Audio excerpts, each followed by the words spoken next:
तो तुम्हारा वीडियो मैं वायरल कर दूँ। उठो द्रौपदी उठो, अब कृष्ण ना आएंगे, तुझे अस्त्र उठाना होगा और खुद की स्वयं रक्षा के लिए तुझे निकलना होगा। कि वो सदमे में चिल्लाने लगती थी, नींद में बेहोशी में, कि सर मेरे बाल मत खींचो, मेरे कपड़े मत खोलो। हिंदू मुस्लिम ना करे, बेटी की कोई जात नहीं होती है, वो हर जात की होती है, उसके न्याय की बातें करे। लोग निर्भया की माँ की तरह पैसेंस नहीं रख सकते और 7 साल कोई इंतजार नहीं कर सकते। नेशनल मीडिया को अगर बात करनी है तो वो हिंदू मुस्लिम का बातें करेंगे, ताकि देश में दंगे कैसे हो। अगर वो बच्चियाँ या बच्चे अपने गार्जियन से थोड़ा फ्रेंडली नहीं होंगे तो पॉक्सो वाला घटना होता रहेगा और विकृत मानसिकता के लोग पैदा होते रहेंगे। ऐसे दरिंदे को स्पीडी ट्रायल के तहत उसको सख्त से सख्त फांसी की सजा हो।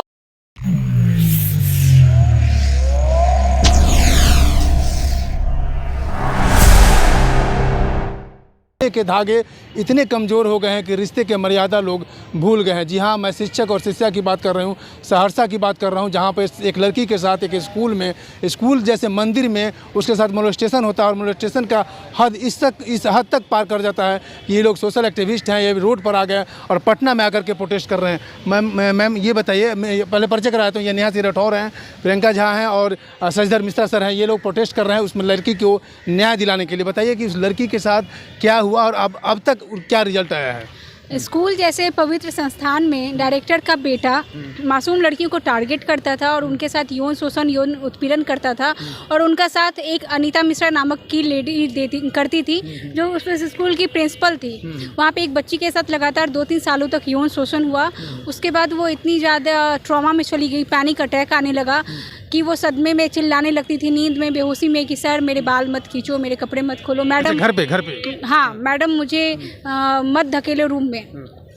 फिर जब वो डॉक्टर के पास गई तो वहाँ वो जाके अपनी डॉक्टर को सारी आप बीती बताई। इसके बाद जो मामला है संज्ञान में आया, परिजन को पता चला, उन्होंने एफआईआर करवाया। उसके बाद एक आरोपी जो सम्राट है, जो डायरेक्टर का बेटा है, उसकी गिरफ्तारी हुई, पर महिला की गिरफ्तारी नहीं हुई, उसको पूछताछ करके छोड़ दिया गया। स्कूल बंद हो चुका है? स्कूल बंद नहीं हुआ है, स्कूल यथावत अभी भी खुला हुआ है। चलिए प्रियंका झा जी, आप ये बताइए कि स्कूल अभी तक खुला हुआ है, आप लोग की मुहिम, सबसे पहले बात करते हैं उस लड़की के लिए, आप लोग का किस कदम तक जब जाएंगे? क्या निर्भया कांड की जो पुनरावृत्ति हो रही है, जब सुप्रीम कोर्ट का फैसला आया तो लोग ये फैसले के बाद लोग कह रहे थे कि निर्भया कांड के बाद ये रेप जो ये मोलेस्टेशन है लड़कियों के प्रति घटेगा, लेकिन निर्भया कांड के बाद ये मोलेस्टेशन बढ़ा है। जो मैं रिसर्च किया हूँ, पर साल ये परसेंटेज बढ़ते जा रहा है। तो क्या अपराध का जो मनोबल बढ़ा है या इस तरह से अपराध का मनोबल बढ़ते जाएगा? बिल्कुल, अगर कोई ठोस कानून नहीं बनती है, अगर 7 साल, जैसे निर्भया को 7 साल लगी थी उसकी दरिंदों को सज़ा सुनाने में, अगर इसी तरीके से लगेगी तो जाहिर सी बात है ना कि हमारे जो दरिंदे हैं उसकी मनोबल बढ़ेगी। इसीलिए कानून व्यवस्था में सुधार की ज़रूरत है। हर लोग निर्भया की माँ की तरह पैसेंस नहीं रख सकते और 7 साल कोई इंतज़ार नहीं कर सकते। ऐसे दरिंदे को स्पीडी ट्रायल के तहत उसको सख्त से सख्त फांसी की सज़ा होनी चाहिए थी, लेकिन ये लोग उसकी सज़ा में बहुत टाइम लगाते हैं। अगर निर्भया को, दरिंदे को अगर स्पीडी ट्रायल के तहत तुरंत फांसी की सज़ा हो गई रहती तो शायद आज किसी की इतनी मनोबल नहीं बढ़ती। मतलब कि न्याय में देरी होना भी अन्याय होता है। बिल्कुल बिल्कुल, देखिए जिस देश में हम रह रहे हैं उस देश में भी बहुत 2 तरह की भेदभाव होती है।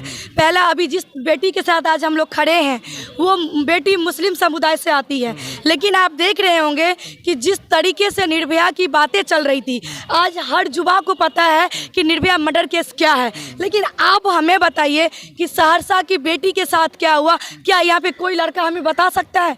नहीं बता सकता है, क्योंकि किसी को मालूम नहीं है, क्योंकि उसे जिस तरीके से मीडिया ट्रायल चाहिए थी, मीडिया सपोर्ट चाहिए थी, जो नेशनल मीडिया को इस पे बातें करनी चाहिए थी, लेकिन नेशनल मीडिया ने वो बातें नहीं की।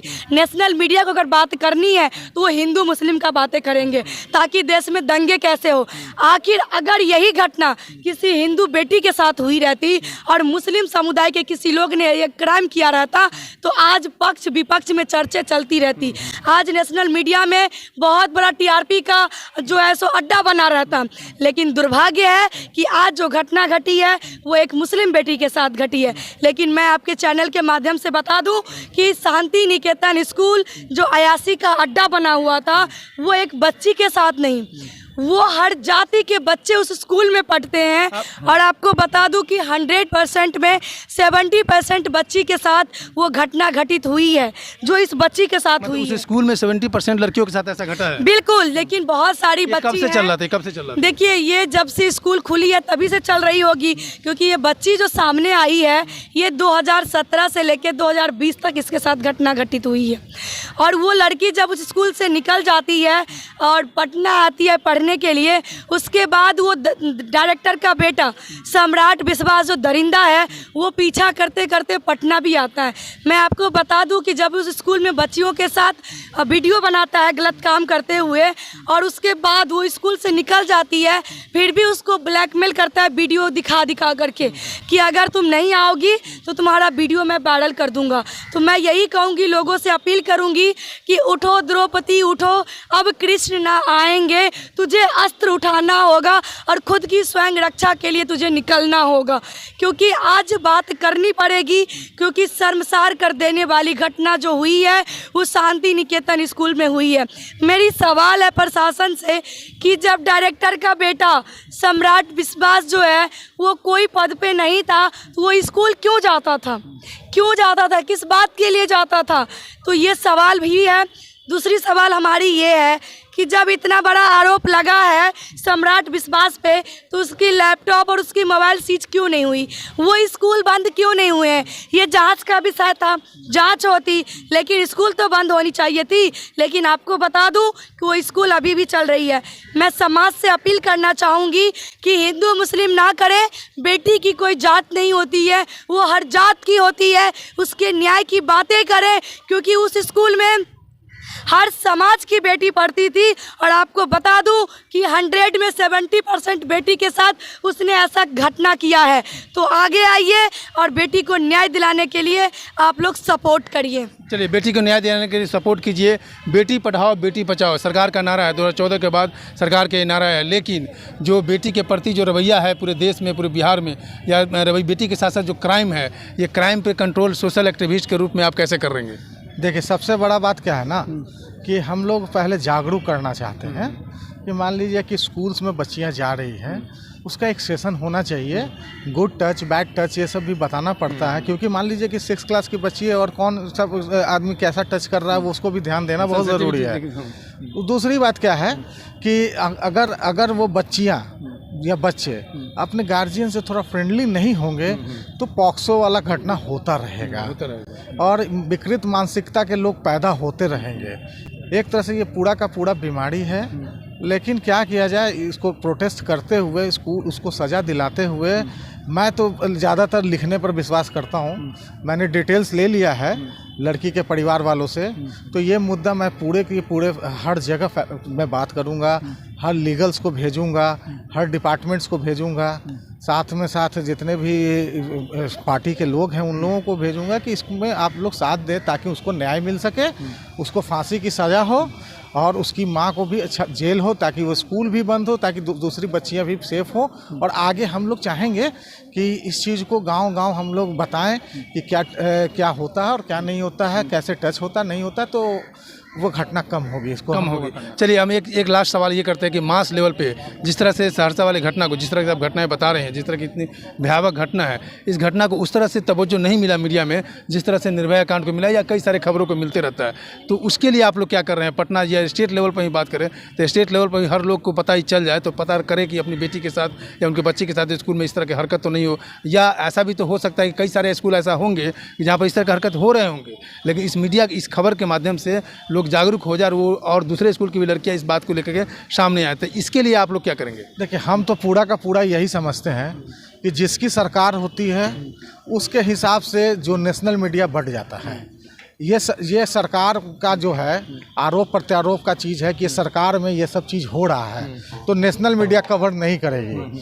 इसका एक और उदाहरण था कि एक हम लोग वहीं सहरसा से आगे रानीगंज गए थे, अररिया ज़िला में, तो मैंने एक आज तक वाले को फ़ोन किया था कि आज विमल यादव का हत्या हो गया है और आप आओ यहाँ पे, तो बोला कि हम लोगों को इस खबर से दूर रखा गया है।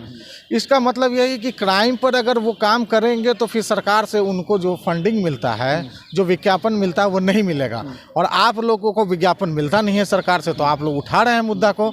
तो ऐसे ही आप लोग निर्भय होकर उठाते रहिए। एक ना एक दिन ऐसा कुछ होगा कि लोग ये नेशनल मीडिया तक जाना चाहिए। और निर्भया को जैसे न्याय मिला लेकिन लेट से मिला, इसमें थोड़ा जल्दी मिलेगा। और लोग जुड़ेंगे, हम लोग जुड़ेंगे। उस समय कंपाउंड नहीं बना, हम लोग मिले हैं तो कंपाउंड मिलेगा। मान लीजिए हम मिले, प्रियंका से कंपाउंड हुआ, नेहा जी मिली कंपाउंड हुआ, तो एक बड़ा सा गोलबंद होगा और एक बड़ा सा होगा प्रोटेस्ट होगा, न्याय मिलेगा। ठीक है, तो ये सोशल एक्टिविस्ट हैं शशिधर मिश्रा जी हैं कि ये हम लोग जो है ना हद से जहाँ तक हो सकता है मैं सहरसा वाले कांड को न्याय, उस बच्चे को न्याय दिलवाएंगे। और बात रही मीडिया की, तो मीडिया दो पक्ष में वाकई में हो गए, क्योंकि अभी अभी इंडिया का जो गठबंधन हुआ उन्होंने एक लिस्ट जारी किया है कि इस मीडिया ये एंकर को मतलब कि हम लोग तवज्जो नहीं देंगे। उसी तरह बीजेपी भी करते हैं। लेकिन देश में चौथी स्तंभ जो मीडिया है, मीडिया को ईमानदार और सख्त होना बहुत जरूरी है। मैं शंभू कुमार, कैमरा जर्नलिस्ट राजेश के साथ पटना। अगर मैं चाहें को लाइक और सब्सक्राइब नहीं किए तो लाइक करें, सब्सक्राइब करें। Thank you.